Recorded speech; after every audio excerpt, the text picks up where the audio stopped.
Good morning. Almost at afternoon. We'll change up of the time this morning, or today rather. We had Facundo on last Tuesday, and then my time slot got pushed back a little bit, which resulted in me having to go back to the gym and coach. Didn't really work out. But we're here today. We're going to dig into the CrossFit versus the NSCA case. Something that has been buried and long forgotten, but I want to talk about it here. There's a video we're going to watch that was filmed in 2015 by Heber and Jay Vera at CrossFit HQ with Russell Bergner. He's going to be on the show the 20th, Friday, a couple Fridays from now. So we're going to give that video a look, and then we're going to kind of dive into like what happened during that video, the timeline that they discuss, and then we'll just give some facts about like what happened since then, because we have the luxury of hindsight on our side. How you guys doing? Are Dave and Dawn in jail yet?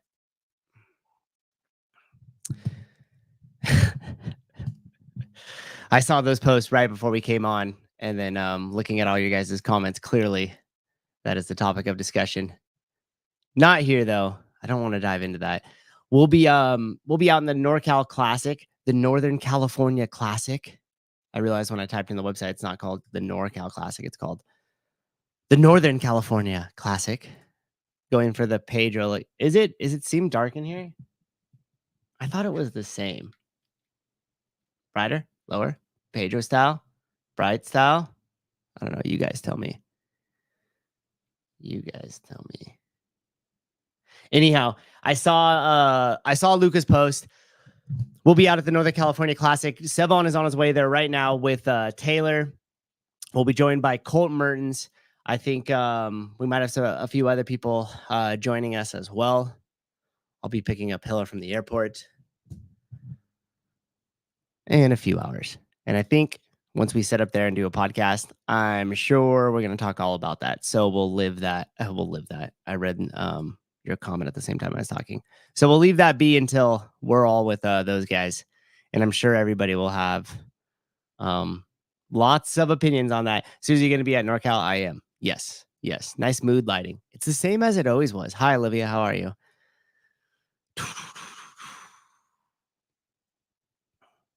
Dense after 40. I saw you getting a lot of love from the CrossFit book with the CrossFit news. That's cool. Carlos, what's up, man? Hope you're doing well. Sleeky, hi. Hi, Judy. It's cool having everybody here in the morning with this morning slot. Omar, what's up? Although a lot of you guys are here typically at 11 a.m., so I appreciate that. Susie needs some new LEDs under that bookshelf. Set the mood. You're the second person that said that. Like if I painted the backdrop like a gray and then ran some colors, it'd be weird if I did them like pink or something like that. Just imagine the smell in that car with Sevi in the thumb. Smells like smells like that's exactly what it smells like. Did you read the post of Luca? I did. Yeah. I did. We'll discuss that later. Yeah, meat and fruit. 100%, Aaron. Okay, so real quickly before we get into this, if you guys have made a video for the affiliate video contest, please submit it. You can go to affiliatevideocontest.com and you could submit your video files there. Just as a reminder, we need like the actual original file of the video. So don't upload it somewhere, then just send me the clip of the link of the upload. Like I need the actual video file because we're going to be uploading all of them to this podcast channel. This YouTube channel, the Sebon Podcast. And we'll be playing them from there. So if I don't have your original video file for the video contest, then we cannot post your stuff and you will not be in. So please, if you guys have any questions about that, shoot me a DM. I know some of you guys have. If you haven't already, you could go to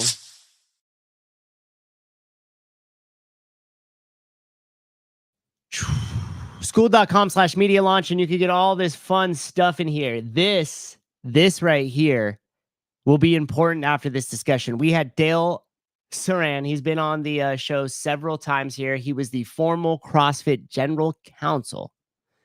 And Joe Niels, some of you guys know him, remember him from the 30 for 30, asked a question in one of the calls last week about, is somebody watching affiliates back in terms of legality, like litigation and legislation, which we're going to talk about here. And we got Dale Saran on. He gave us 32 minutes, and we basically asked him to give us a playbook. If you were an affiliate right now, what are some of the things that we should be looking out for, everything else. So the whole entire outline of that 32 minutes is right there. You guys could jump ahead, whatever.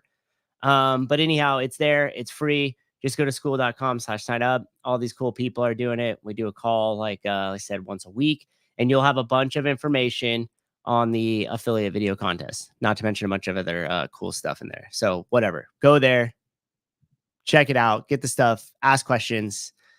I didn't see anything new or earth shattering. Only he is saying Dave misrepresented. That's what they wanted, and when they just didn't care, he said versus the thing. Yeah, Christine, I didn't really understand anything you wrote there, but you're right. The quick the quick hot take on the Luca post is that people are going to wait.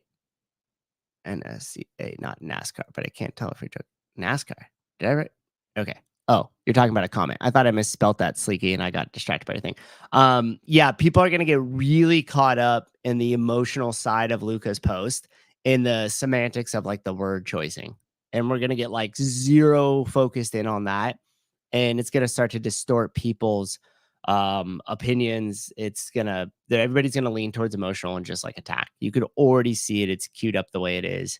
But like I said, I'm sure we'll be discussing that tonight and dissecting that whole entire post and giving all of our opinions on it. So affiliate video contest, get them put in. This is the last day. We'll be uploading them after that. If you guys have any questions, you know where to go. I already did the thing. Okay, so we're going to dive right into this. I can't see this piece. It's going to play at we're going to play it at a 1.5 speed. So that way it moves quick, but we'll be stopping it every now and again and just kind of giving some more detail. And we'll be talking about some of the stuff that is mentioned on this video. But this video was filmed in 2015. We had the court order sanctions in 2019, and then we have what happened when Eric Rosa and Andrew Weinstein took over in 2020, and what happened what happened with that case at the end. So we'll watch this video by Russell here. We'll break it down. I'm going to have the live call-in number up. So if there's anything you guys want to discuss or anything like that, please feel free to call in or throw it in the comments. We'll stop. We'll talk about it. We'll give a little bit more information if you guys want it. But I feel like this is really important just to understand the totality of the NSCA, that case, and the whole thing that took place, as well as what may still be taking place now. But we'll get into a little bit of that conspiracy speculation later and afterwards. If you're not an affiliate owner, you're not interested in this or not a trader, this is probably going to be really boring. So whatever, just come back this afternoon if you want the TMZ shit. We'll be here for it. Okay, so with no further ado, here we go. This video is from CrossFit.com. This is called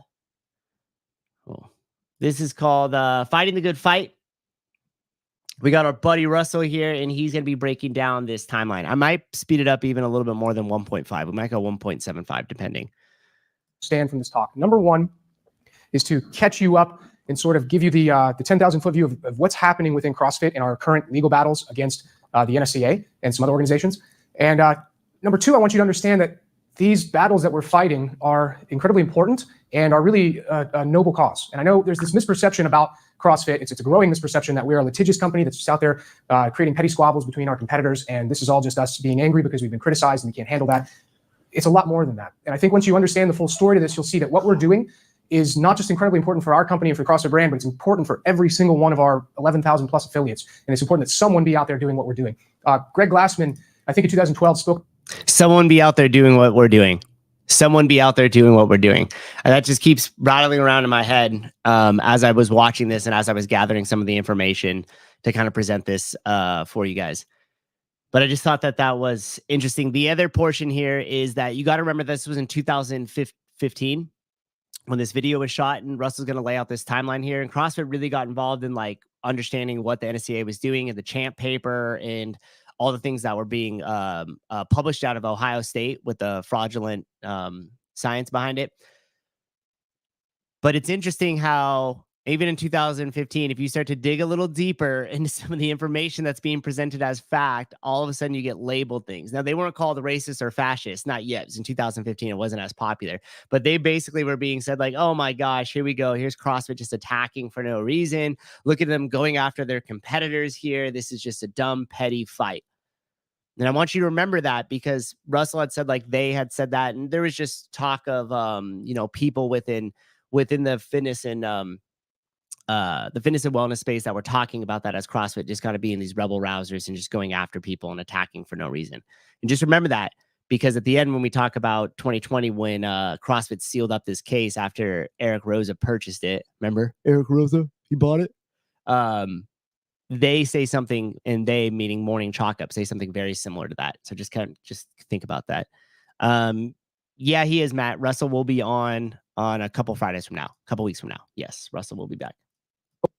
Of our relationship, CrossFit HQ's relationship with our affiliates as a covenant. And he said 3 specific things that it was our role to do as our job in upholding that side of the deal. And it was to support the affiliates, to develop and express the brand. And number 3 was to protect them. And that's what this lecture is going to be about. It's how support the affiliates, develop the brand, and protect them. What we've done and what we've been doing to protect our affiliates from threats that they may not even be able to see or know about. Now, I've got this set up chronologically. I'm going to kind of take you guys through this from 2009 on. It's going to give you a picture of kind of how we stumbled into some of these discoveries, into some of these problems, and then we'll give you an overarching picture as to what that means.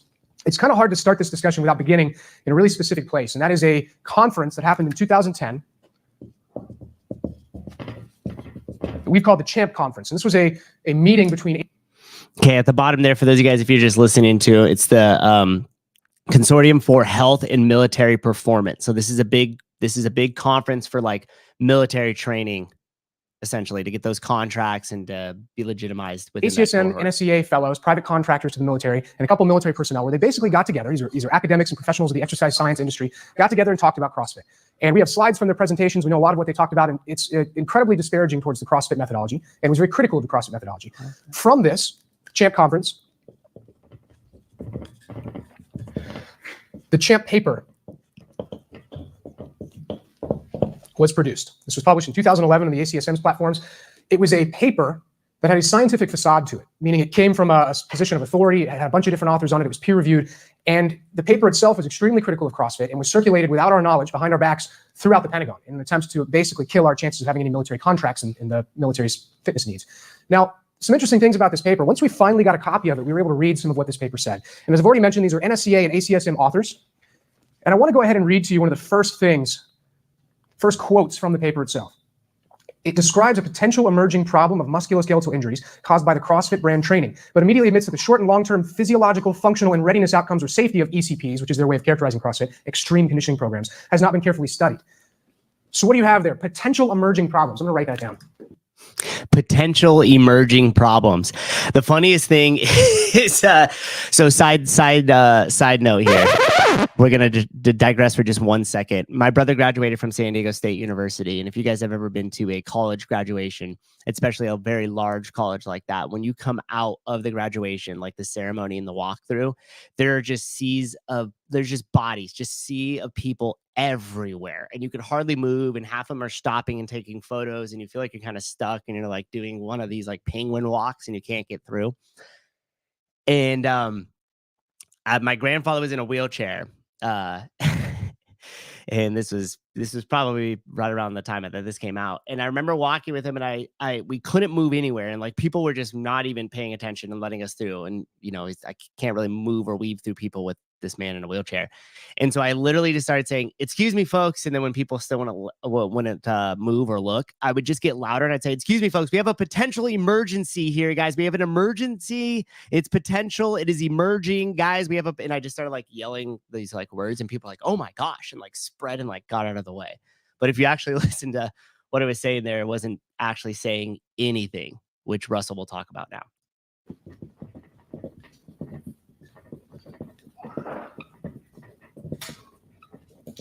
This phrase, potential emerging problems of musculoskeletal injuries associated with CrossFit training. This is what, does anybody here have experience with Wikipedia? Any like Wikipedia editors? Have you ever gotten there and added anything to Wikipedia? Wikipedia it's got a really, I think, very effective definition of what this is right here. This is called use of weasel words. And Wikipedia tries to stamp this out whenever they find it in entries on their database. And they define it really well. It's an informal term for words and phrases aimed at creating an impression that a specific and or meaningful statement has been made, when in fact only a vague or ambiguous claim has been communicated, enabling the specific meaning to be denied if the statement is challenged. So this is an editorialization on the part of these academics that is really specifically trying to make CrossFit sound dangerous when they have to admit in the paper itself that they have no evidence to actually support that claim. So we have a big problem with this paper. And Greg Glassman pushes this over to our chief scientist, Jeff Glassman, and he reads it and basically does a fact-by-fact, line-by-line analysis of this champ paper, as it's become to be known, and writes and publishes an answer in the CrossFit Journal that just systematically... So that was Greg's dad, Jeff Glassman.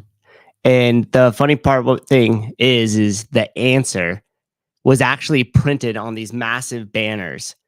That was a bunch of words in different colors. And then as you got close, like when you were far away, it just said CrossFit, big CrossFit banner. But when you got closer, it was the actual email and the line by line to the NSCA from Jeff Glassman. It's a big ass banner. If you guys remember, we were on like Instagram Live maybe like a year ago or something at Sebon's house, and he randomly was, when we cleaned out his studio and made it more into the podcast studio it is now, we found that a couple of those posters back there is really cool. I may or may not have it now. Just takes this thing apart and shows how every single claim in this paper about CrossFit or against CrossFit is baseless. And Jeff's quote on this is, it's an unscientific manufactured hit piece, was his conclusion. Now, we didn't really hear anything in response to that. And some time went by, just some silence in terms of what we were perceiving from the academic world as attacks on CrossFit. Fast forward until 2013. In 2013, a paper came across my desk, and it was a study from OSU, Ohio State University. Had two authors on it, Dr. Stephen Deaver and Mike Smith. Mike Smith was then a PhD candidate under Dr. Deaver. This is published again at Ohio State University. And the way this was published, this is an interesting thing about the publishing world, it was published ahead of print. What that means is that the Journal of Strength and Conditioning Research, which is the NSCA's journal, published an abstract, sort of a preview of this study that you could access, but you couldn't get the full text yet. So we see this, and the title of it is CrossFit-based power training improves aerobic endurance and body composition, or something like that. And essentially what it's saying is positive stuff, right? You have this study that shows a CrossFit program will increase your VO2 max and it will decrease your body fat. Great, right? We all know that. So it's not anything shocking. However, there's this little piece of information planted within the abstract that catches our attention. And this study was done at a CrossFit affiliate, theoretically using CrossFit programming, and it claims that 16% of the participants in the study dropped out, couldn't complete the study because of something they refer to as overuse or injury. Now, here's where things get questionable. First off, neither one of those terms was defined by the study. We don't know what that means. Hugely important right there. None of those terms were defined by the study. And I'm going to draw a little parallel here. At the beginning, when you guys were discussing the post that Lucas said, I was like, people are going to get really caught on just the words and they're not going to actually understand or be able to see the bigger picture. And once they get caught and like focused in on these individual words and what they mean to them, when we have no definition, it's going to be a he said, she said. This is when you just get this blunder of like, nobody's on the same page. Right? It's just a word salad to make you feel certain things. So then you just kind of get in your head, and we're not able to really see the bigger picture here. Anyways. We also have no breakdown in terms of which participants were overused and which ones were injured. So we have no way of determining whether or not they were all overused, they were all injury. We also don't know where these overuses and injuries came from. And we don't know if it's supposed to mean that they were from the CrossFit program, or it's supposed to mean that they just got hurt outside of the CrossFit program and couldn't complete the study. All of that is left up to the reader's imagination. Even more ironically, does this remind you guys of something else here? You remember when people were dropping left and right during 2020, 2021? You got hit by a bus on your motorcycle. What'd you die from? Or what'd you die with? Do you remember? It's funny how they do that, right? You could just tweak wording a little bit. However, any straightforward reading of the actual paper, once we got a hold of it, makes it abundantly clear that the author's intent in citing this injury data is to call into question the risk-benefit ratio. That's a direct quote. The risk-benefit ratio of the CrossFit program in terms of the ability to get gains from it and the possibility of you becoming injured. Guess what this paper cites? The Deaver-Smith paper cites the CHAMP document. This gets more interesting when you recognize that one of the authors of the Champ paper, remember a lot of the authors of the Champ paper were either ACSM or NSCA fellows, was a Dr. William Kramer. Is both an NSCA fellow and is the editor-in-chief of the Journal of Strength and Conditioning Research, was one of the authors on the Consortium of Health and Military Professionals, the Champ hit piece against CrossFit. And his journal is publishing ahead of print this study that shows that CrossFit is dangerous. Now, a lot of people see that study and they see the title and they say, hey, this is good for CrossFit. The title of the study says it's going to make you have a better VO2 max and it's going to reduce your body fat. However, if there's anything, and Greg Glassman has summarized this really well, if there's one thing that you do not want to hear as a fitness professional, somebody in the fitness industry, the last thing you ever want to have somebody say about you is that you hurt people. And there's a reason for that. As a CrossFit trainer, as a trainer in the fitness industry of any methodology, your job is to build relationships with people where they develop a trust with you so that you can take that person's health and fitness into your own hands and improve it. If that person has an idea that you're going to hurt them or they have some concern about the risk associated with your program, you're done. You're done in this industry. And so what happens is that even though this is just a small segment of this overall paper, that is Yep. So if you start getting the reputation, and you guys know this as CrossFitters, if we start getting the reputation that CrossFit hurts people or CrossFit's dangerous, that stain sits on your shirt for forever. And whether it's true or whether it's not, you will always are going to have to constantly address it. And you guys will find in this video, Russell will talk about it shortly here, that the competitors of Mike's gym, the guy who the affiliate that they did the study at, wrote the paper at, his competitors in his local area literally used that study and said, see, this is why you shouldn't be doing CrossFit. Even the experts agree it's dangerous. And all as it takes for a really low level intellectual person is just to see a words or comments, not think about the totality of it, not look at the facts that are there, and not try to understand the definitions or anything. They get super caught up on just the comments. And then what happens? You end up like this dude. Even Saban can't defend Castro's comments. That's exactly it. You're caught up on some fucking semantic of a word, dude. You're the same people that heard the same bullshit on the news and then went over and wanted to flip everybody's life all upside down, walk one way up the aisle in the grocery store, wear your fucking mask and tell on other people because you were so caught up on the words that people were using that you were blinded by the actuality of the situation and what was happening around you. You couldn't look at the facts because you were so emotionally caught up on the words or the comments of it that it completely construed your whole entire thinking. And now you're just like one of these other people that'll see a report on a CrossFit affiliate somewhere that it's dangerous, and you're going to run around and spread that all over the place because of the fucking words and comments, and you're not even going to try to understand the totality of the situation. Don't end up like a low-level intellectual. The only thing that separates you from the fucking birds outside is the fact that you could sit there and think, and you could respond, and you could process. Don't just throw that away. So Luca was wrong to say that? No, dude, you're a fucking dumb shit that just caught up in the semantics of it.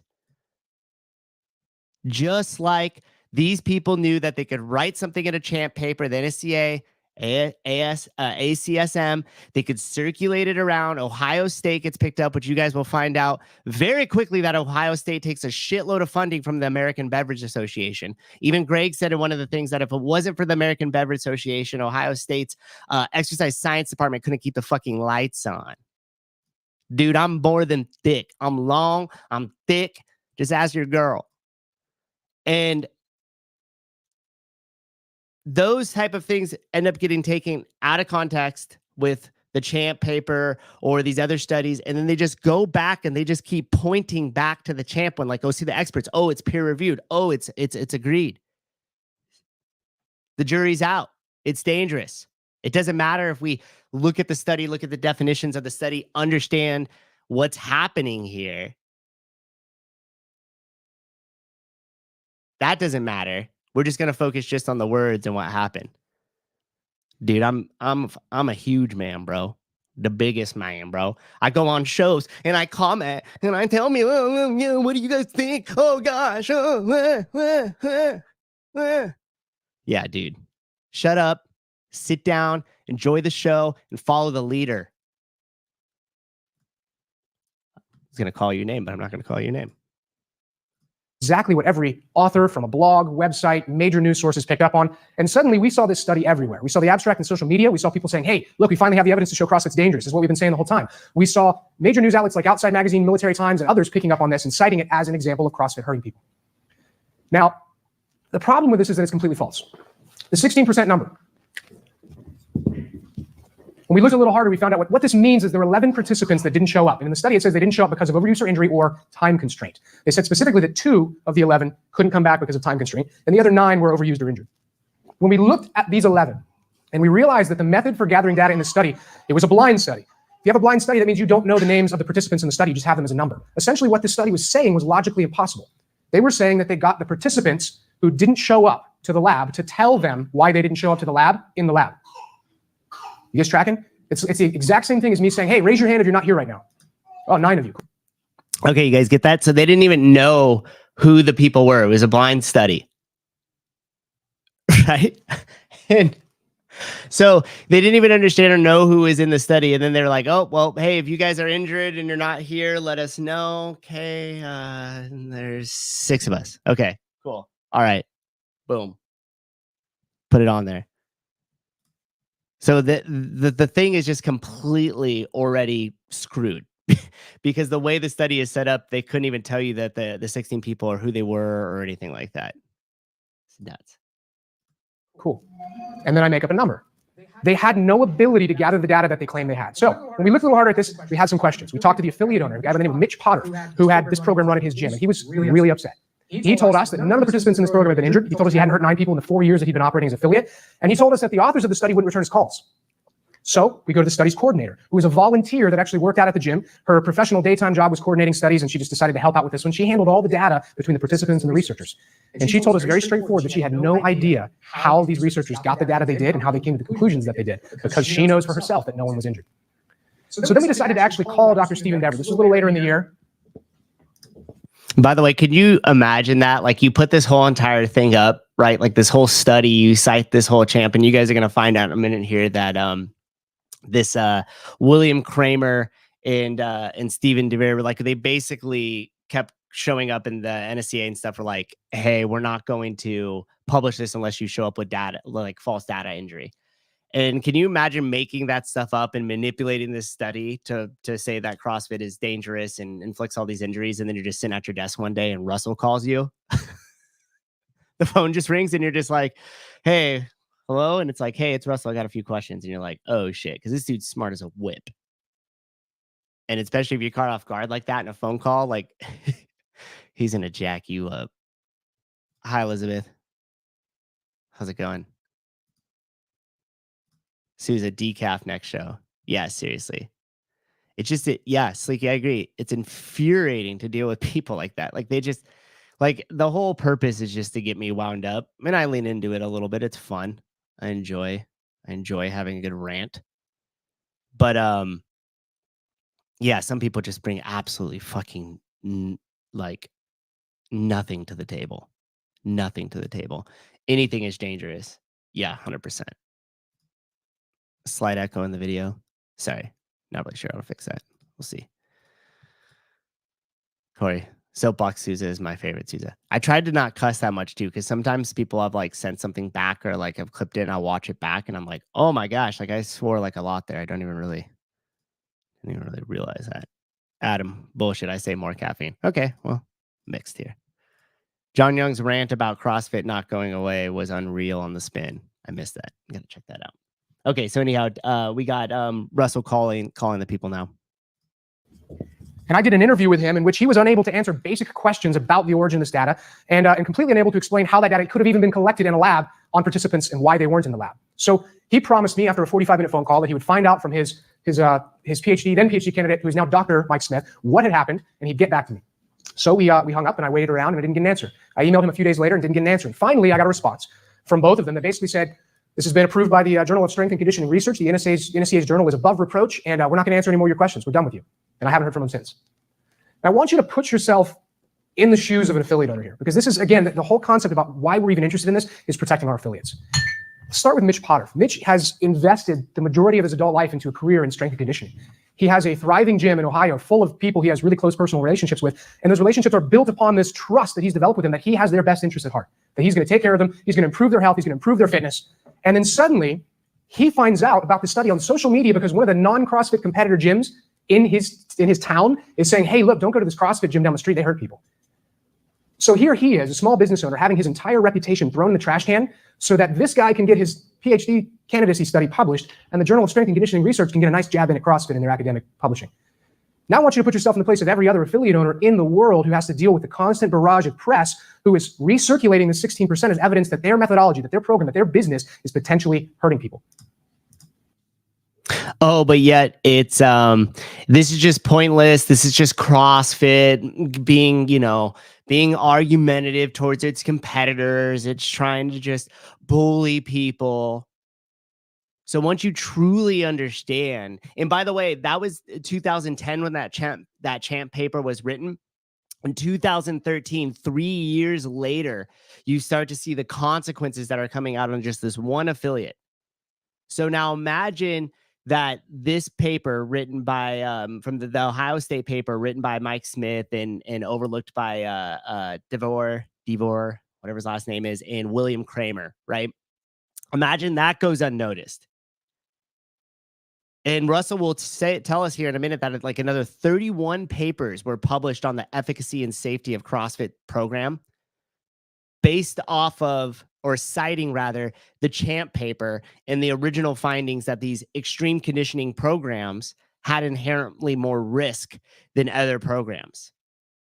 So 31 papers. Now, if you imagine that goes untouched in 2013, nobody does anything with it. Nobody pays attention to it. Greg doesn't do anything about it. CrossFit HQ doesn't do anything about it. And how many more papers do you think would be citing this paper that came out of Ohio State University? Let's just say it just doubled.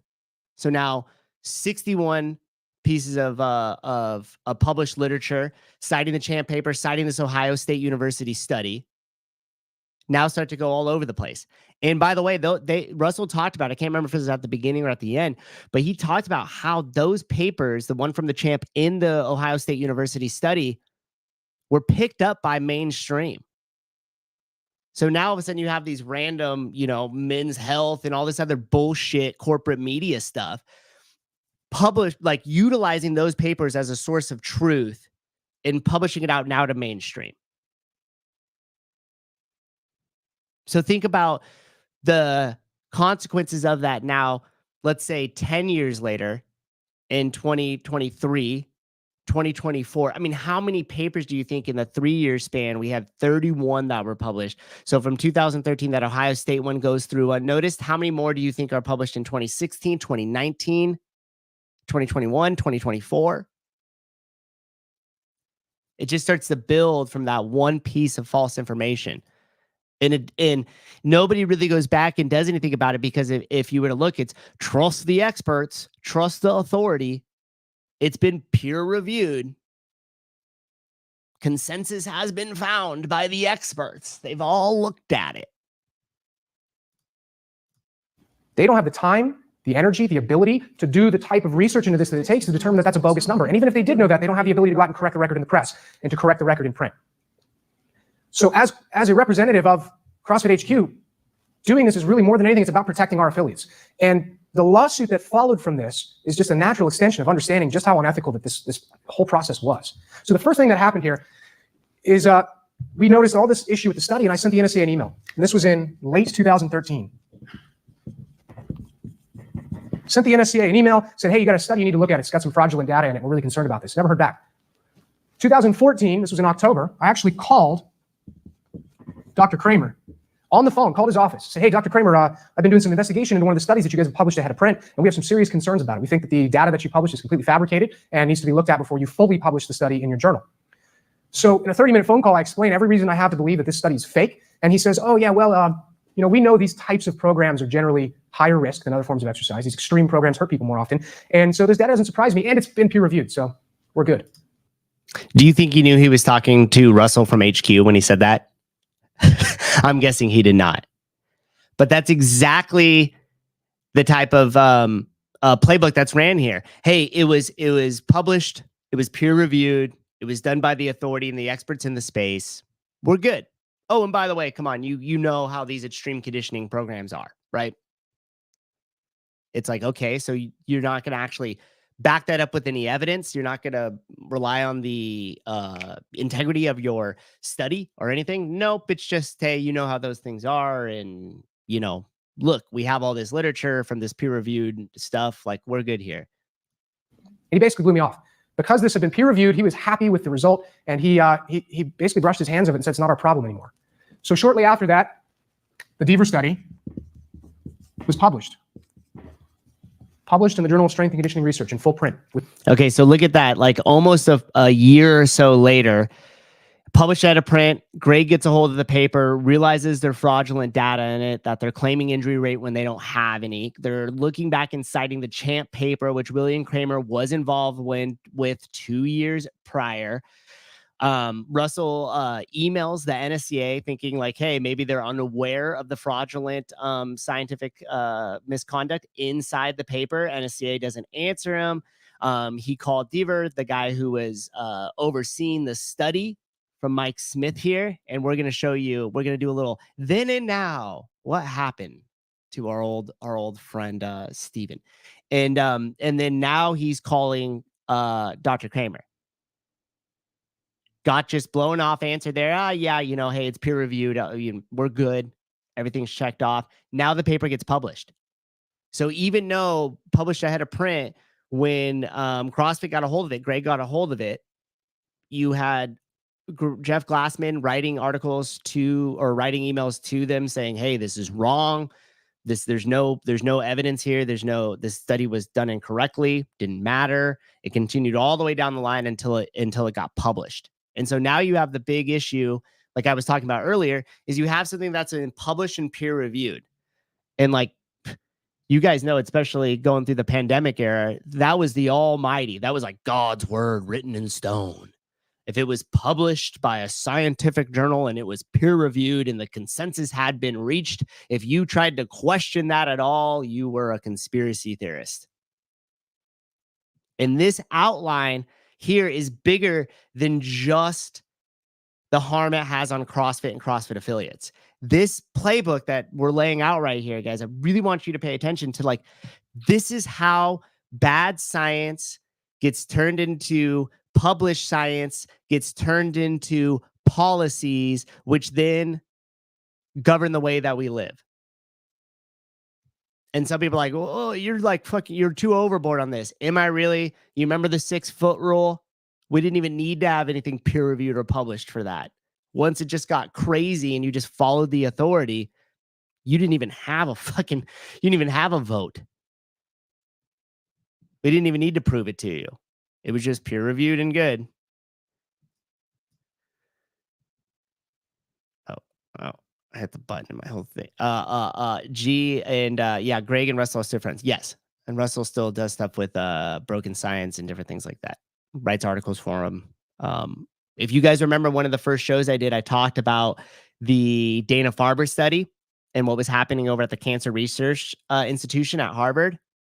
This same thing. And by the way, Russell was the one who researched that and followed up and did all the, like, called the Harvard Institute and everything else. Like he went through all that. So he not only did he do it here for affiliates, but he's also doing it in cancer research. And this is why this is important. And if you actually pay attention to this whole layout of how this goes and Greg's involvement in it, you could easily see the leap that Greg made from where he was with CrossFit to the DDCs to now where he's at with the Broken Science. Like, it's a very clean line. Okay, back in the video. Without any corrections, without any notes, without any investigation. Now, there's a huge problem. I'll just pull back just a hair. The Deaver study was published in the Journal of Strength and Conditioning Research in full print, without any corrections, without any notes, without any investigation. Now, there's a huge problem here. As an academic professional in the publishing business, the editor of a journal has an ethical responsibility to investigate any and all claims of what this is. The technical term for this is scientific misconduct. And this is not me making this up. This is internationally recognized standards on scientific publishing require Dr. Kramer and his organization to investigate the claims that we presented them with. And if they didn't have the time and resources to do that themselves, their responsibility is to send that back to OSU, where their own officer of research integrity would do the investigation for them. And they did neither. Come to find out, after requesting public document records from OSU, which I received a few months after dealing with their lawyers, we actually got copies of the back and forth peer review comments that happened between Mike Smith, the author, and Dr. Kramer's hand-picked peer reviewers. This is where things got really interesting. It turns out that this study was rejected multiple times, and the original versions of it had no mention whatsoever of any injury data. But the peer review comments continually critiqued the paper by saying, hey, CrossFit's dangerous. We really need to have some idea of how many people were hurt in this. Until Mike Smith got the idea, added the injury data, which we've determined was either fabricated or fraudulent, and then from there cited the Champ paper and finally got his piece through the door. So we have the NSCA using this peer review manipulation process to craft the study into something they could benefit from that was sufficiently disparaging towards the CrossFit program before they would publish it. Once they were informed of that by us, they ignored us and went ahead anyway. Now, Deaver continued to go to the press on this even after we had our phone call, and it was without question apparent to him that the data that he was defending was completely and totally indefensible. Okay, so then I have a question for you guys just to think about. If you were presented with all that evidence from Russell, like you were involved in that paper and they were calling you, they were clearly on the case. They were like, hey, this is all wrong. They're trying to point out the stuff so it could be corrected. Everybody ignored it, pushed it through, and then published the paper. What do you think their motive is? What do you think Ohio State University, what do you think William Kramer's motive is? What do you think Stephen DeVore's motive is? Like, why do you think that they would ignore all of that and put their jobs, their reputations on the line to put that injury into CrossFit? And if you think about it too, this was still relatively early. Like there was a pretty big boom with CrossFit, especially like the 2010 to 2003 era, right? But why would they do all of that just to get something published with injury data rates for CrossFit? Outside magazine and said that his study was it was not meant to be a complete survey of CrossFit injury rates, but he still defended it. And at this point was actually telling people publicly that the first version didn't have injury data in it at all, and that the NSCA had requested that. Now, you might think that this is just a fluke. This is just one bad study and there's a couple bad apples in the peer review process, nothing to be concerned about. Well, we had another study that was published ahead of print in 2013. The HACK study was published ahead of print. And this was another study of CrossFit injury rates based on a solicited survey that found that 3.1 injuries per 1,000 hours of CrossFit training was about average. Now, that number itself isn't bad. That's about on par with any other type of general physical fitness training. So that by itself proves nothing about CrossFit being inherently dangerous, especially when you compare it to just other stuff that we do in the gym. However, the actual text of the study, when I got a copy of the full study, had some really interesting conclusions in it that seemed to point to CrossFit as still being dangerous because of the high prevalence of specifically shoulder and low back injuries from the data. In other words, he looked at this and said, well, CrossFit has a higher percentage of shoulder and low back injuries compared to other programs. So we're going to say that's because of the high rep, high weight, high intensity training that they do.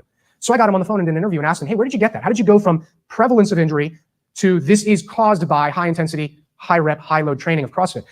There's no, it's a non sequitur. You don't make any argument or provide any evidence to get from A to B. And he says, oh, well. So do you guys get that there? They they basically said CrossFit, hey, it has the same injury rate, you know, the 3.1 for every 1,000 hours of training. If you guys listen to the interview I did with Dr. Sean Rocket, he cited that as well too. But the jump that they made, which doesn't make any sense if they can't show us how they got there in the paper, was the fact of like, hey, we have this injury rate, but it's mostly going to be like shoulders and back stuff, which happens a lot because of the high intensity, the high repetition, the complicated movements, stuff like that. But they didn't actually show any evidence of how they got from A to B. So they presented you with one thing. Hey, CrossFit has, you know, kind of the same injury data rate as everything else, but it's really prevalent in low back and shoulders but we don't actually give you evidence to support the claims that we're making.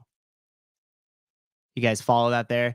It's word trickery, which a lot of people get caught up in. Doesn't take much, as you guys know. Doesn't take much. Heidi, it is the Ohio State. Thank you. Yeah, you guys got to be careful. Don't like just come down on just Ohio State. Like I know they got caught up in this, but trust me, if you think that Ohio State is the only bad apple in the world of academia, especially when it comes to the universities, it's not. All of them. Come on, guys. But it was a typo.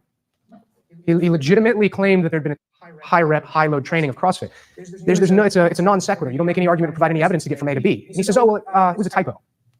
He legitimately claimed that there'd been a typo in this process. And then I start to get the whole story from him. Turns out Dr. Hack likes CrossFit. He does CrossFit. He wanted to show that CrossFit wasn't dangerous and was pretty confident that the data would express that, and it did. But he also had his paper rejected 6 times until the NSCA was satisfied with the amount that he called into question CrossFit safety.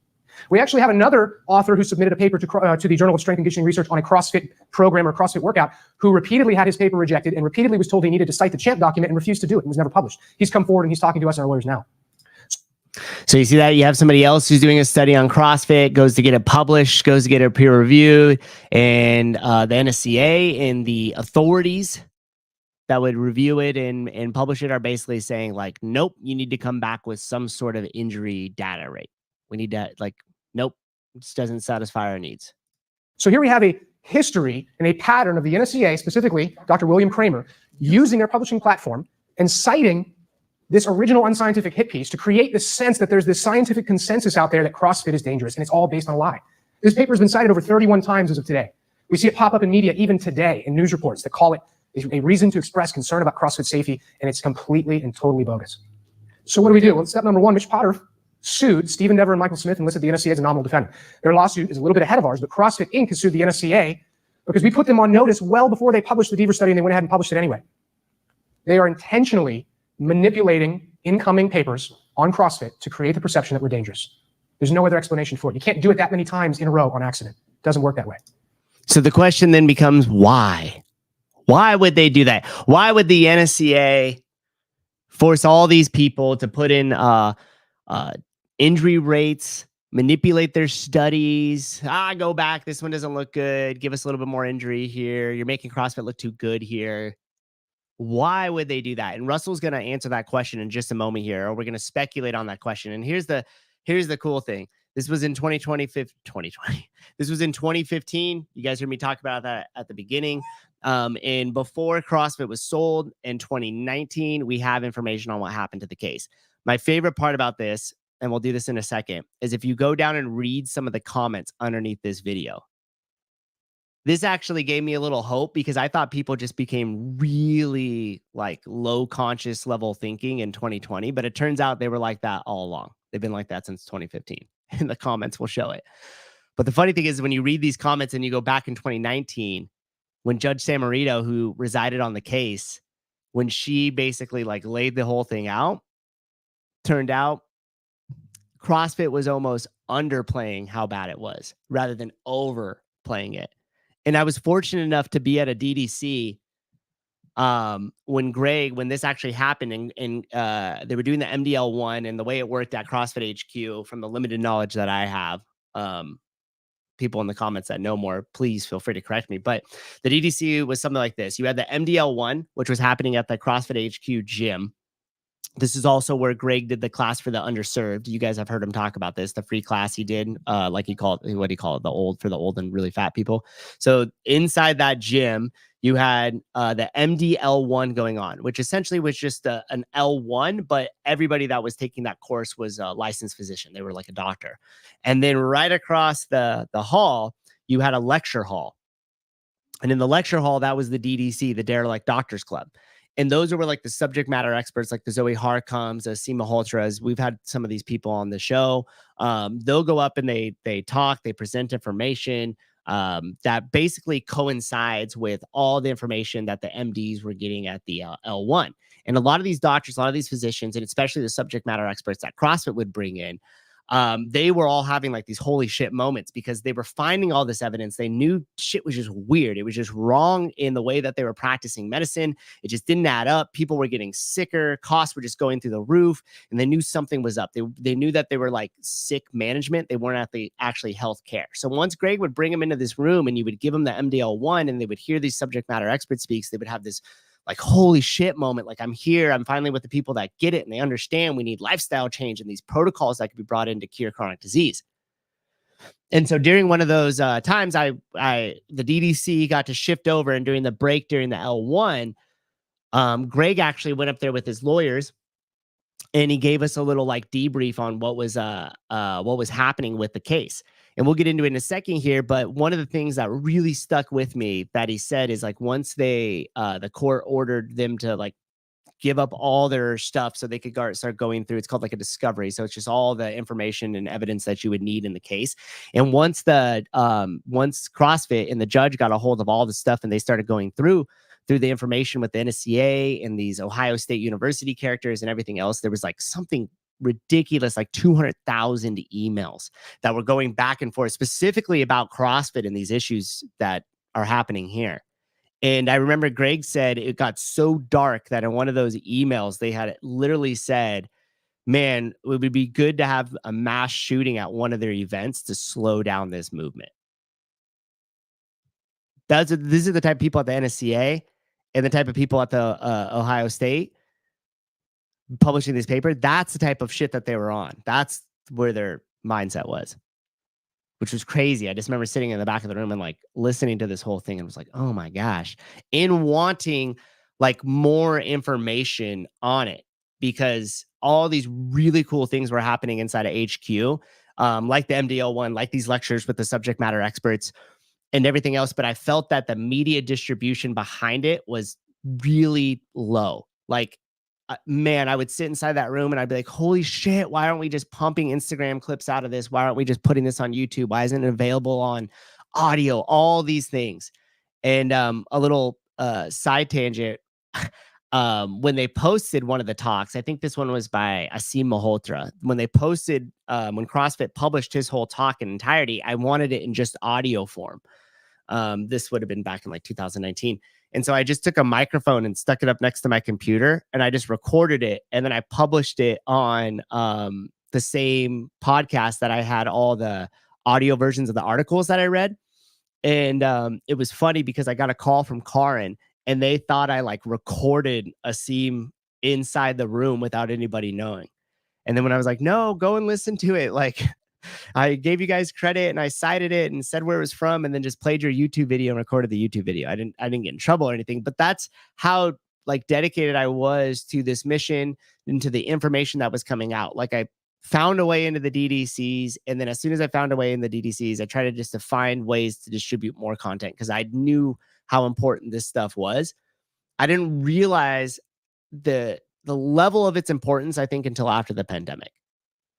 Then I was like, wow, like the stuff that Greg was doing and where his mind was on this broken science, the replication crisis, how that's trickled into the public health and got us into the situation that it was now, like just became so crystal clear. It was crazy. So anyhow, just a little side note I wanted to share with you guys because that was pretty cool to be a part of that talk. Nailed it, Souza. Thank you. Oh, thanks, Leaky. Okay, cool. Yeah. DDC weekends were absolutely insane with the knowledge that was flowing around and also so freaking fun. They were, it was really cool. The group of people that was there were really cool. Everybody that worked at HQ. You know what else is kind of funny when I think back about it? I got to go to like 3 of them, I think. And then they ultimately ended up getting shut down because of the pandemic when they started to close all the events down and stuff like that. But the amount of people that I know now that were all probably at those DDCs and we were all there at the same time, but like nobody knew who I was. Just kind of cool to like think about, like sitting there and I'm like, hey, now I know all these people. Okay. Anyways, here we go. Back to the video. Now, the big question is why? Why would they want to do that? Well, in order to really fully understand their motive, you got to go back in time a little bit. In 2010, the ACSM came out with a public statement that expressed their interest in making sure that personal trainers would become licensed at the state level.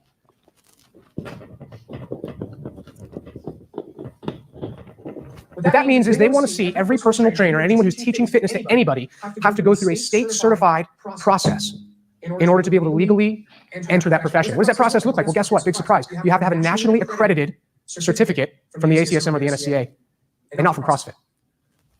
Why here? Why now? Well, this is interesting. In 2009 to 2010, the ACSM increased their lobbying budget 350%. They have currently 8. Let me ask you guys a question here, just a speculation question.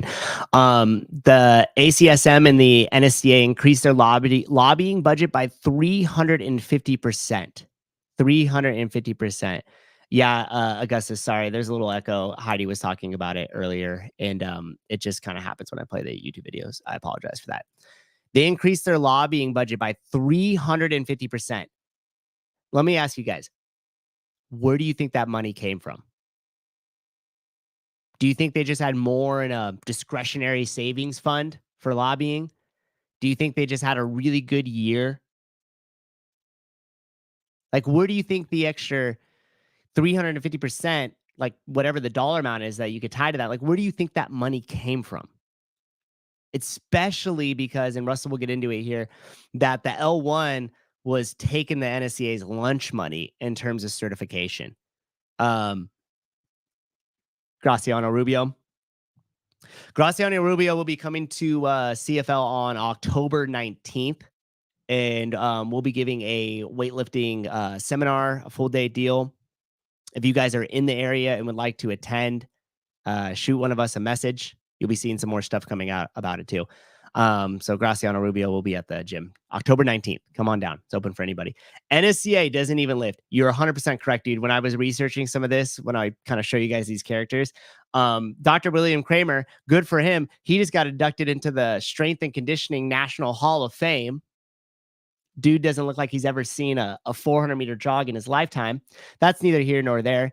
But you're right. He doesn't lift. It's just them talking about studies of people lifting and all this other. It's hilarious. It's an academic version of like exercise science, and it's just a joke. Especially because the guy in the podcast that they have, which by the way was only filmed 10 months ago or recorded 10 months ago, isn't even properly squatting. He's like in a Smith machine, like leaned back against it, just going up and down super quick. So that pretty much tells you everything you need to know right there. Scott, we were big pharma in soda. Yeah, that's what I'm thinking. Soda. Yeah, Mike. Yeah, you nailed it, dude. It's literally, he's in a Smith machine. It's so funny. I know Greg just talked about that yesterday, but it's hilarious. Alejandro, what's up, brother? It's crazy to me how many people who feel proud about the NSCA credentials. Yeah, exactly, dude. Because they're the same. It's the same ones that look back at like these papers and they don't look into it and they just think that it's the authority and like they have it and now they're the authority. And the funny thing is like the L1 was the only one that actually had time where you're seeing and correcting movement in person, like the small breakout groups. Small breakout groups that they have at the L1. I forget what the total time there is, but over the course of both days, I want to say it's like 6 hours or 8 hours of seeing and correcting movement and having your movement corrected, which to my knowledge is the only course that did that in person. Unfortunately, a lot of the L1s now are moving to online. So that is what it is there. Okay, so we're back in 2009. The lobbying budget got increased 350%. Where did that money come from, and what are they lobbying for? 1,800 plus pieces of licensure on the table that they're lobbying for related to health and fitness. These guys do more lobbying than they do teaching about fitness. And in almost every instance, what they're lobbying for is to have fitness trainers nationwide be unable to practice their profession without the ACSM or NSCA taking a chunk of change from them first. This is a magic year. And what happened in 2009? Just to get an idea of maybe what caused that. In 2009, right here, was the year that CrossFit Inc. hit 1,000 affiliates. Is that a coincidence? I don't think so. I think the ACSM and NSCA saw our growth, saw the efficacy of our program, saw the direct threat to their revenue as certifiers in the same business we are in, and realized that the only way that they could get ahead of us in this market was to use the police power of government to lobby for CrossFit trainers to have to pay them money in order to do our job. The NSCA has since this year publicly stated that they're in the same interest. They want to see state-level licensure of personal trainers that excludes CrossFit certification. Now, to be real specific, CrossFit in 2010 had the level 1 certificate course accredited through ANSI, the American National Standards Institute. So we have an accredited course. But anytime you see the NSCA or the ACSM talking about what they mean by state-level licensure of approved and nationally recognized certifications, they just kind of leave that detail out. They're not talking about us. They're talking about them. And it's really important to them that we not be included in those qualifications. Why? Because we'll still beat them. We started to see bills popping up here, and I'll give you a better idea, too, of the timeline. In 2013, we started to see these studies popping up everywhere. Between 2013 and 2014, we saw what we call the Kramer Quartet. I guess William Kramer himself authored 4 studies. I'm not sure why he specifically said to do this, but William Kramer himself authored 4 studies that were all related to CrossFit. And each one of them has been picked apart by Russ Green, my colleague, who is responsible for a great deal of helping us get this timeline hammered out, did a line-by-line review of all these studies and found that they were littered with fabrications and inaccuracies related to the CrossFit program. To the point that Dr. Kramer was doing studies on CrossFit that had positive results, and he did the intellectual acrobatics to be able to say that they were negative results. It's mind-boggling. But you see the timeline. Around 2013, we see a consistent output of just junk science aimed at making CrossFit look dangerous and ineffective. 2 questions. Number 1, in the last like minute of that video, did the echo go away? I think I was able to fix it. I just dropped a little sound here. Judy Reed, I'd refuse to pay $1K online for the L1. That'd be crazy.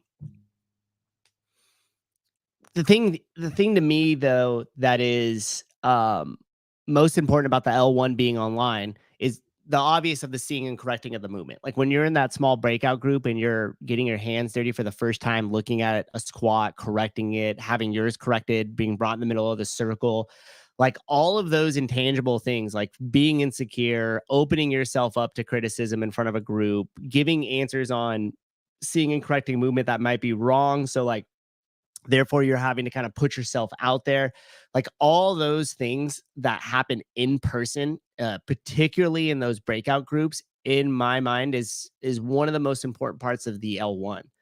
The second most important part in there is watching the way that the seminar staff conducts themselves, watching the way that they lead the lectures, watching the way that they talk and interact with the other participants, watching the way that they interact and coach each other when we watch that, watching the way that they interact and coach the other people, watching the way that they work out at lunchtime.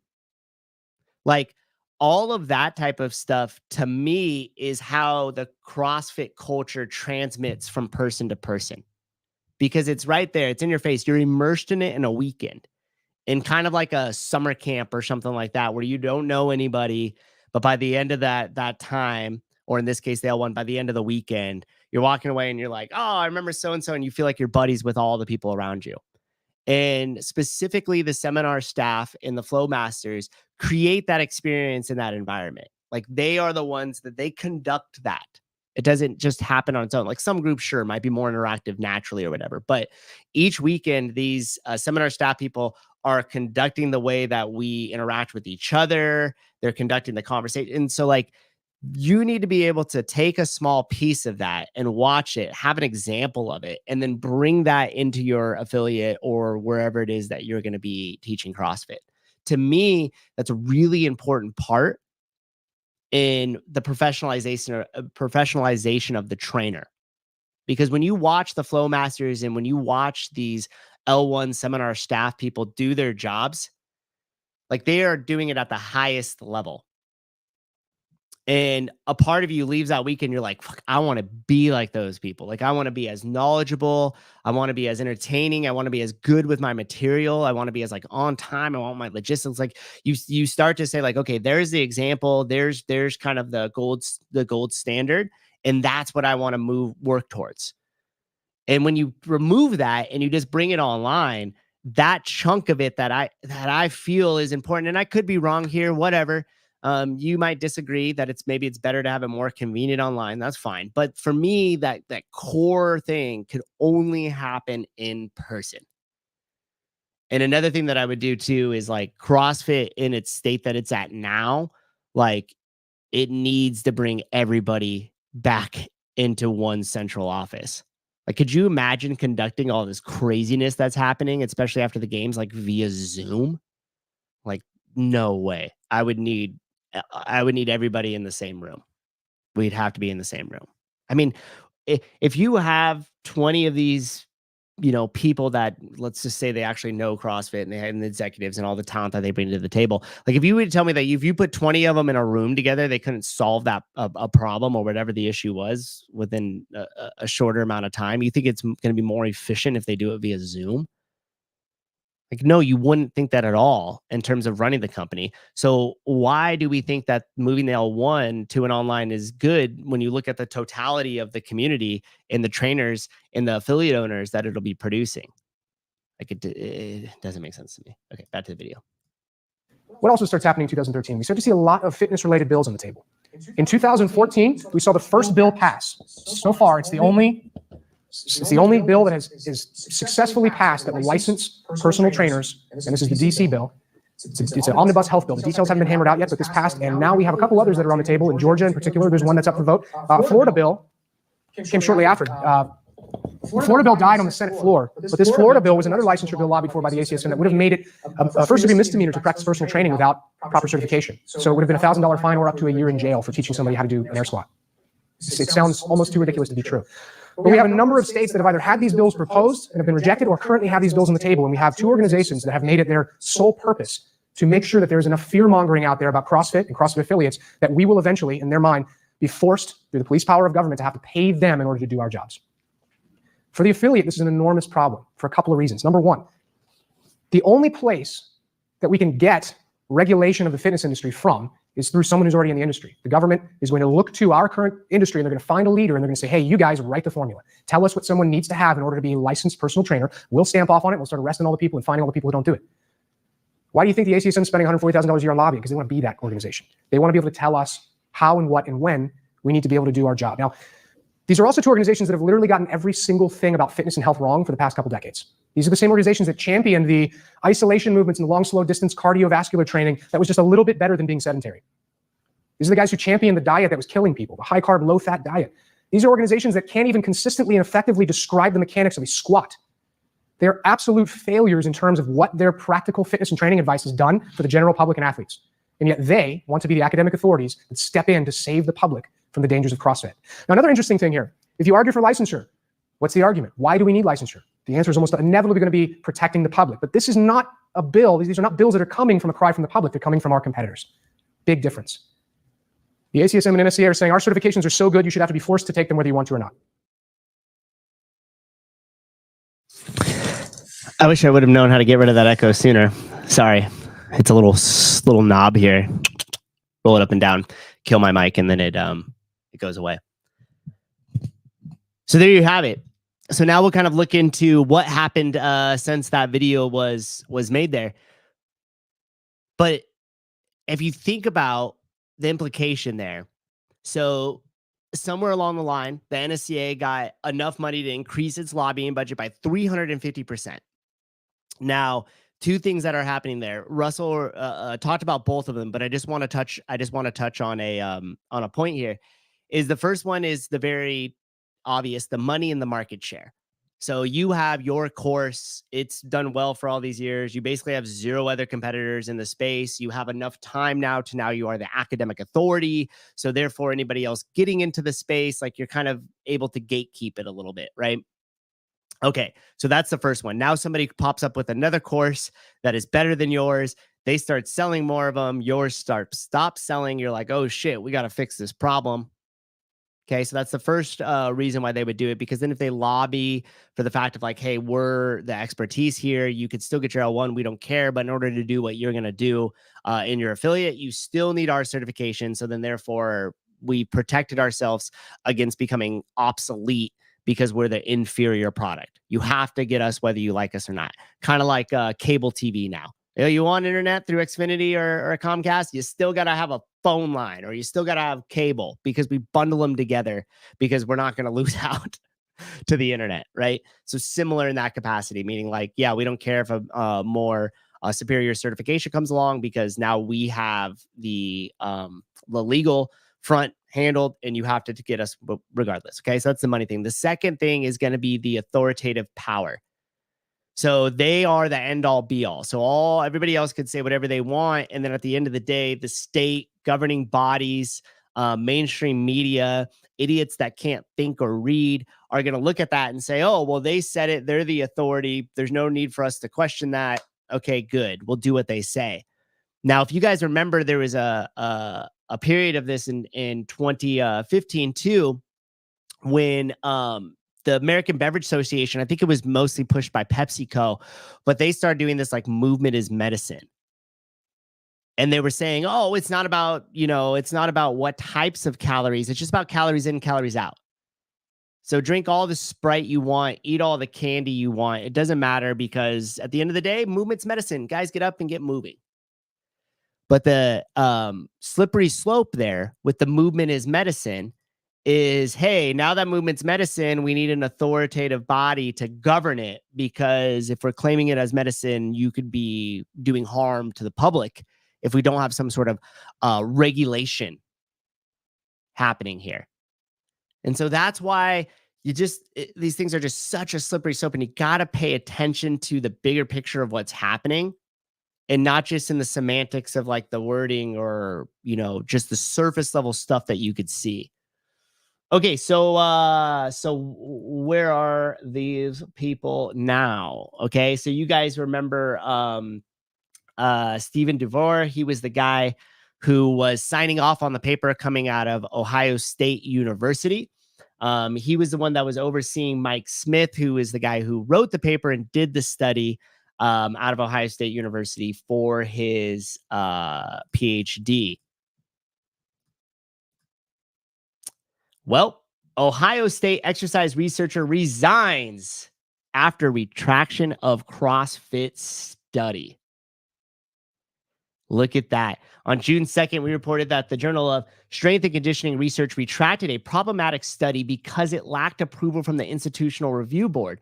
The journal had previously corrected the study, acknowledging it contained false injury statistics. Now, an Ohio State University spokesperson has confirmed that, as the first report by Columbus Dispatch, the former assistant associate professor Stephen DeVore resigned May 31st. This was in 2017, the day after the retraction. Oh, weird. A spokesperson also confirmed that Ohio State University made several demands following the investigation into the CrossFit study. DeVore either corrected or retracted the study, that he take a 33% pay cut for the rest of the year, and that he refrained from both serving as a principal investigator and contacting graduate students as long as he remains there.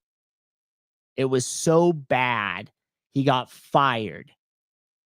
Now, he was able to resign, but we all know exactly what that means. He was found to not have an approval human subjects protocol. His pay cut and the other sanctions were alleviated because of his failure to have an approval in the protocol. And then it talks exactly about all the stuff that we just learned about here. And there has been numerous lawsuits filed over the study. Last year, Ohio State University reached a 6-figure settlement with the owner of the gym.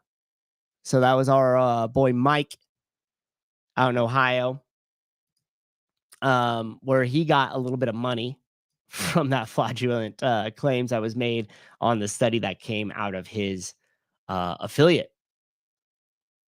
The judge also ordered the organization to pay CrossFit just under $74,000 to cover the lawyer fee. So that was just Steven there.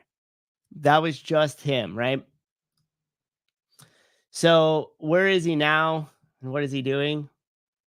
Well, he's a consultant at American Electric Power via his LinkedIn.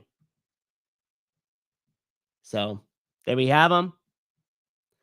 Associate professor from 99 until he resigned.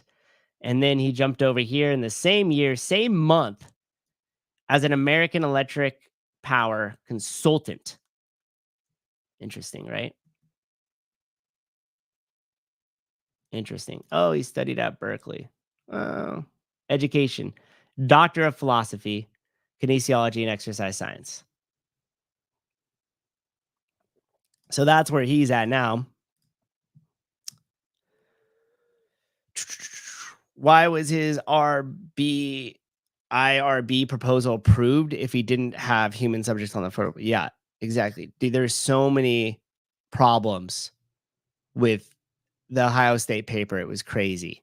A couple of you guys I saw had some stuff. Jeff Butcher, I couldn't agree more with Souza, but now that I live where I live, I have to travel 60 plus miles to go get the L1.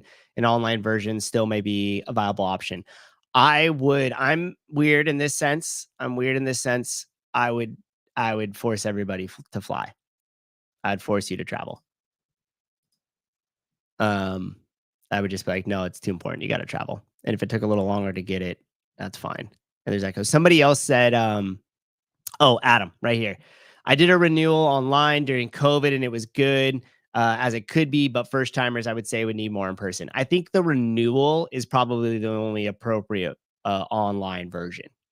Because like at that point, you've had it for 5 years. So like, you've already gone through the in-person one and hopefully you got involved with CrossFit and a good affiliate and all that.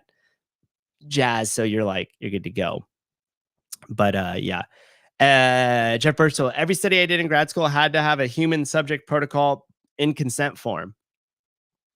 Exactly. And so the to your point, Jeffrey, the um study was like the double blind. And so at the beginning of that video, when he was like, "Oh yeah, we had 16 participants drop out due to overuse injury," Russell was like, "How? When you didn't know who they were?" And the example he gave is he's like, "Okay, everybody who's not here because of injury, raise your hand." Okay, yep, I counted 16. Mark that down. Yeah, and that's why when I'll bring up this next article here, Jeffrey, like the judge who resided over the case was just like, "Holy shit, this is crazy." So there you have, there's Steven. That's what's up with him now. So that the lawsuit and the investigation uh resulted in him having to be resigned and fired. All L1s the same. Are the L1s the same? The online version and then in person? I think the outline, the curriculum, and everything else is the same. But what I'm talking about is like the intangible stuff that happens when you're in person, Rambler. I'm sure like the different stuff is the same. I have 3 L1 certs and 3 are signed by 3 different people. That's kind of cool. That's kind of cool. Who do you have? Greg, Rosa, and Dawn or something? Who else is on it? Was Nicole ever on it? Do you have like, I don't know. That's Sleeky. Who's the 3? I'm curious. Greg, Rosa, and maybe one more. I was going to guess car salesman. Natalie's talking about Steven. That would be hilarious. He's like, now he works at a used car shop. Okay, yeah, Greg, Rosa, and Nicole. Okay. So when it switched over, Rosa was the one signing him. And then I guess when Rosa left and the cat was out of the bag, that Rosa didn't own it, that it was owned completely by private equity. They were like, okay, let's just bring Nicole out to sign it. So because she's head of education, that would make sense. I'd much like if I can't have Greg's signature on it, I'd much rather have Nicole's. The 3rd is signed by Annette. That would be amazing. Okay. All right. So this is just another bit of information here. This actually came from CrossFit.com when CrossFit.com was cool. This is January in 2019. And what this talks about here is that CrossFit hired E.H. Moriam and she was, let me find it right here. She was a professor in the College of Medicine at the University of Tennessee. And for 20 years, her research and writing have explored medicine's changing economics in numerous publications in journals of law, medicine, and ethics. So this is who CrossFit hired. Oh, and guess what, guys? It was a woman. Yay! Oh man, who would have thought? Even in 2019, before it was cool. Wow, so ahead of our times. Anyways, so she went through and looked at all the stuff and basically like broke it down in her report back to CrossFit, and everything Russell already laid out, she just did in a more detailed fashion. Yeah, only better if she was a person of color woman. Maybe she was. We don't know. You probably know. I didn't see a picture of her. But if you look down towards the end here, the NSCA failed to appropriately respond to CrossFit's evidence even after developments demonstrated that it had concerns about the data fraud were undeniable. Not only did the NSCA fail to pursue credible, sustainable evidence that its paper fabricated data, but the NSCA's late attempt to issue a correction is also exacerbated the damage to CrossFit affiliates' reputation. He gets it. Like you got handed a shitload of information about how all of this was wrong, fabricated, made up, should not be published, and then you published it anyways. Not good. And then we have this here. So that was in January. What I just read to you guys was in January of 2019. And this article now comes in December of 2019. So almost a year later here. And this is Judge Janice Samarito. She ordered terminating sanctions against the National Strength and Conditioning in the case of CrossFit Inc. versus the NSCA. With the ruling, the court ordered the NSCA to pay CrossFit just about $4 million as a sanction, and then terminated the case in CrossFit's favor. The court also awarded numerous issue sanctions that concluded the NSCA's corrupt practices harmed CrossFit while benefiting the NSCA in the military, U.S., and international communities. So when this got taken to court and Judge Samarito resided over the case, I think they even have a quote from her. Yes, right here. In 25 years on the bench, this is the first case that the court has ever had that has gotten to this point. Having carefully considered the record, the severity and frequency of the defendant's bad faith misconduct is as egregious as anything this court has ever seen or read. And this goes to the talk that I was telling you guys that I was lucky enough to sit in the back corner of the room and listen to Greg talk about when he was saying they had the 200,000 emails that went back and forth about CrossFit and what to do about its certs and these papers that they were publishing and everything else. It was just so obviously a hit piece. And as promised, we will come here. Hold on.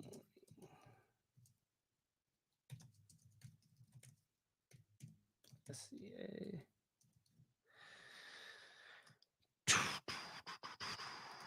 Oh, wait. Sorry, I want to find this article here. Did they get rid of it? No.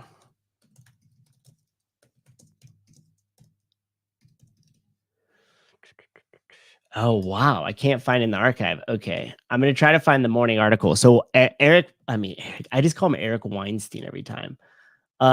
Andrew Weinstein used to be the spokesperson for CrossFit and was like a buddy of Eric Rosa's. Like they came in together. If you guys remember, Andrew Weinstein was also the dude who fired Sevon.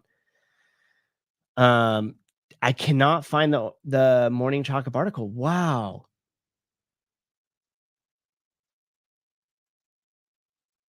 Where'd that go?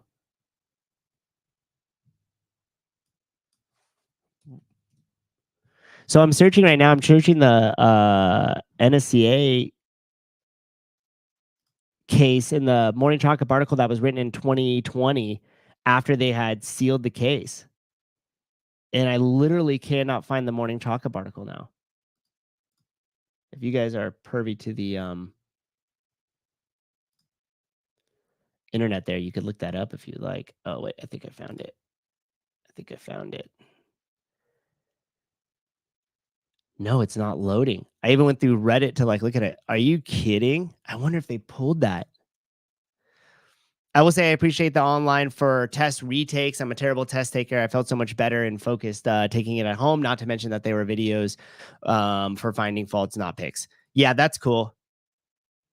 I don't like the test, I guess, is just a necessary part to say like, hey, you did the course, you understood the material, but I could care less about the test.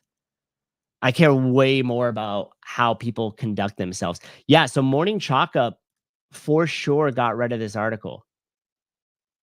Holy shit. Because now, okay, I'll show you guys what I'm looking at here so you could just come along the journey with me. So when I typed in the Morning Chalk-Up plus CrossFit and NSCA, like the only thing that came up was this Reddit thing. And then this has the Morning Chalk-Up article here. And of course, everybody's wonderful comments about it. And when you click it, it brings you to this. A whole lot of nothing. It's not going to load on your screen because there's nothing loading on mine. Wow. Wow. So I did Okay, so needless to say, CrossFit, once Eric Roza got involved, he literally just closed the case. They just agreed on some sort of settlement. Is that true, Rambler? 504 means they took it down. Morning Chalk Up blocked Souza. Justin LaFranco took them to the mountains with him. Yeah, that was nuts. I didn't know that that was pulled down. That's fucking crazy. And inside that article here, they wrote, Andrew Weinstein basically wrote and was like, "Oh yeah, now that we're in charge, now that the adults are in the room, we're gonna be done with this type of stuff and get more focused on the real work of CrossFit." Like, I wish I had the exact writing down, but I remember it being just something like absolutely ridiculous like that. And I was like, what, the real work of CrossFit? Like, do they even understand? Okay, this is going to be a little self-serving just because I do have evidence of what that article looked like, at least super briefly. Which is going to be here. So I actually made a video on this. You guys want to see something funny? That 47 people watched three years ago. All distracted by the juiciness of the Rich Froning and Matt Frazier drama. Something very important slid right past all of us as CrossFitters and especially as affiliate owners. I want to draw. That's funny. Probably made some jokes in there. Where's the... Anyhow, I cite the article that Morning Chalk Up wrote. I can't get it. You can see the little piece down there where it's highlighted. Anyhow, I talked about the article. Yeah. Okay. And then what Morning Chalk Up said about it. And I even think I give him shit here. It was a methodology, but what do I know? That may be changing. The fact of CrossFit being a platform is kind of... Now, the terminology of creating platform closed down. Now, we'll just hold out for that. You and me, you think that people from Weinstein here, the case were read. We had the people and we let them go. I'm going to read another quote from Weinstein here. The case has been settled in CrossFit's favor. The payment terms are confidential. Between you and me, you think that they're going to give some of that money to the affiliates that have been hurting due to the close down? Now, we'll just hold out for that government money. We are very pleased to have this matter resolved so we could focus on our mission of building the world's leading platform for health, happiness, and performance, end quote. Now, the terminology of CrossFit being a platform is kind of interesting there. I thought CrossFit was a methodology, but what do I know? That may be changing. The fact... Some shit never changes, huh? Rambler, Souza, the original Hiller Fit. If those videos weren't crazy embarrassing, I did a bunch of them like that. But my stuff was all focused on the same shit that I talk about now, which is CrossFit methodology, not so much like the games or anything. It was on the business side of stuff. I just wish I had that article because I was going to end with that punchline of that. But yeah, Morning Chalk Up ditched it. So that tells you something right there. My conspiracy theory is Rose's mental breakdown was because he couldn't take the weight of knowing he took soda money and contributed to the killing of CrossFit. Could be. Could be. Don't forget his weird Zoom with Dave. Who did a Zoom? Souza, sorry I'm late. Question, no problem. Do you have links to the journal on your website? I've been trying to download all the best articles and save them before it all disappears.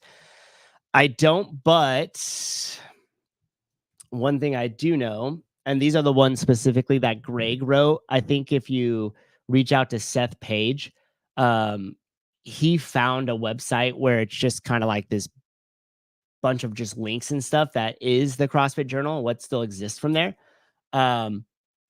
But outside of that, I know if you go here and you roll over to the brokenscienceinitiative.org, they have something called the Glassman Archive, and all the original articles, 2002, 2001, that Greg wrote are all archived back here, along with like a lot of the videos and a lot of this stuff, 2003. So a lot of the really great original stuff that was in the CrossFit journal is all here archived for free.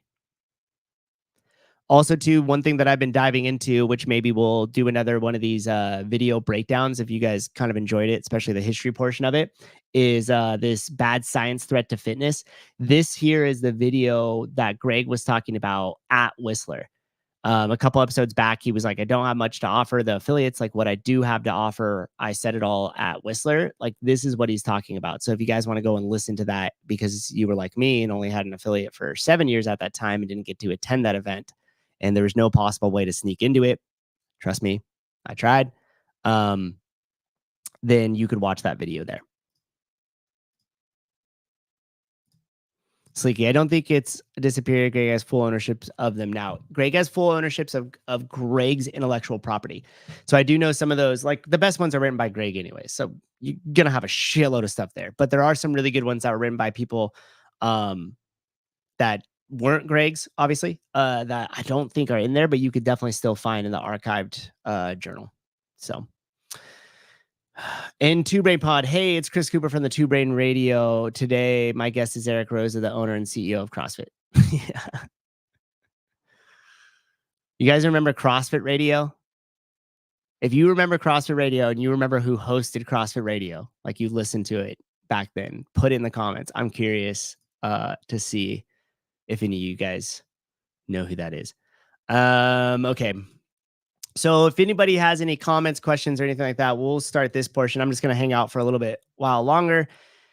And then I will be headed to the NorCal Classic to meet up with the guys down there.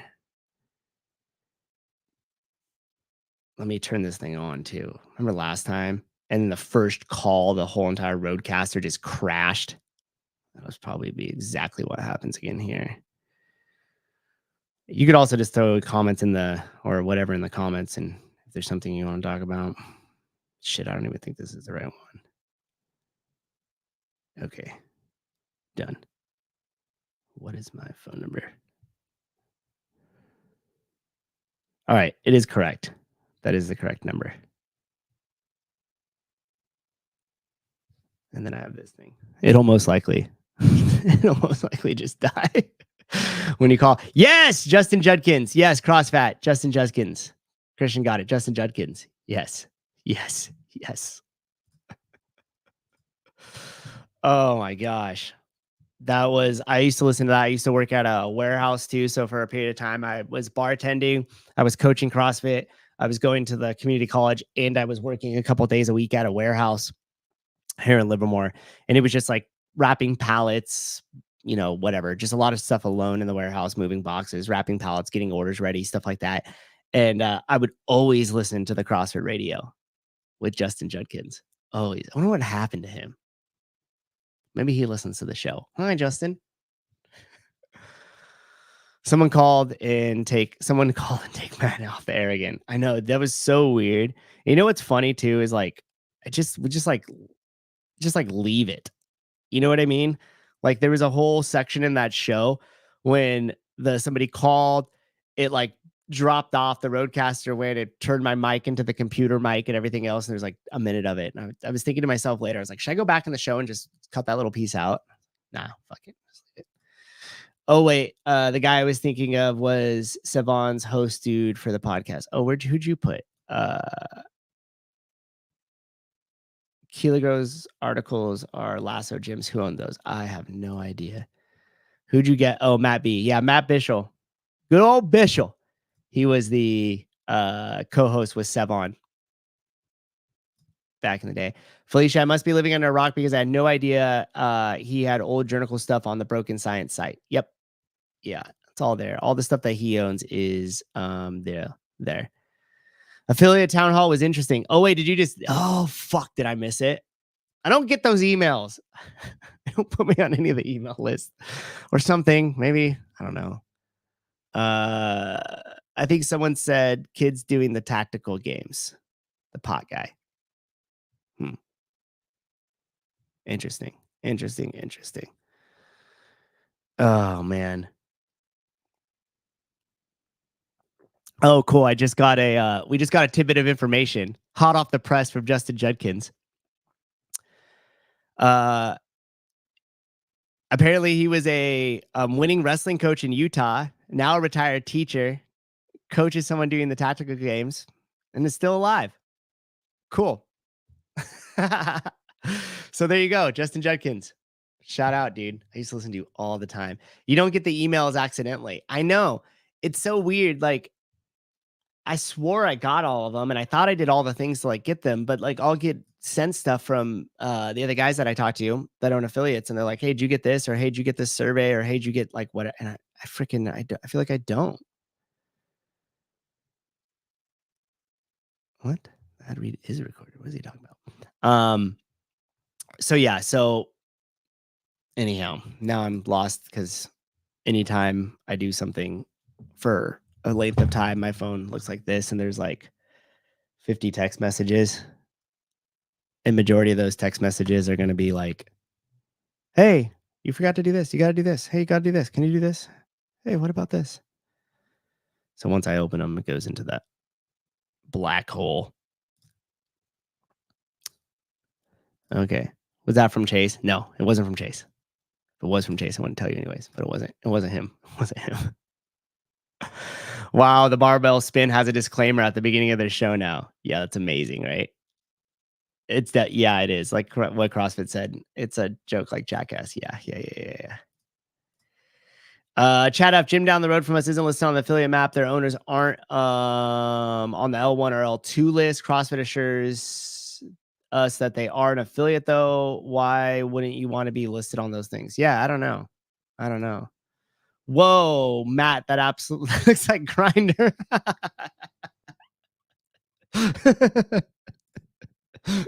That would be hilarious. Like I go to show you something and then like my Grinder profile pops up.